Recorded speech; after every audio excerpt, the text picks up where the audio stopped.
পতিতালয়ে বিক্রি করতে চাইছে। কিন্তু আমার থানার মধ্যে এইসব বেআইনি কাজ আমি হতে দেব না। ওই মাসুম মেয়েটার সাথে অন্যায় কিছুতেই করতে দিতে পারি না। আরে ম্যাডাম, আপনাকে যে বাঁচিয়েছে সে আমাদের থানার হাবিলদার, আর আমি সিনিয়র ইন্সপেক্টর। তুহিন, আমি কখনোই ভাবতে পারিনি তুমি আমার সাথে এমন করবে। তুমি তোমার বউকে বিক্রি করতে যাচ্ছিলে, তুমি একবারও আমার কথা ভাবোনি আমার কি অবস্থা হবে।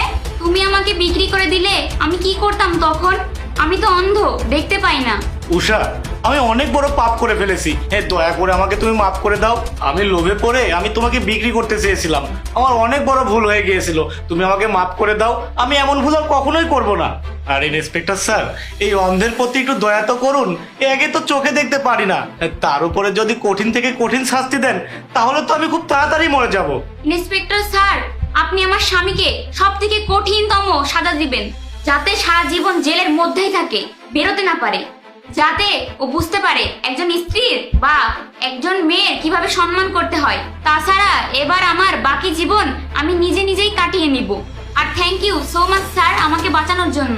ঠিক আছে হাবিলদার, তুমি এই মেয়েটাকে বাসায় পৌঁছে দাও, আর আমি ওকে থানায় নিয়ে যাচ্ছি।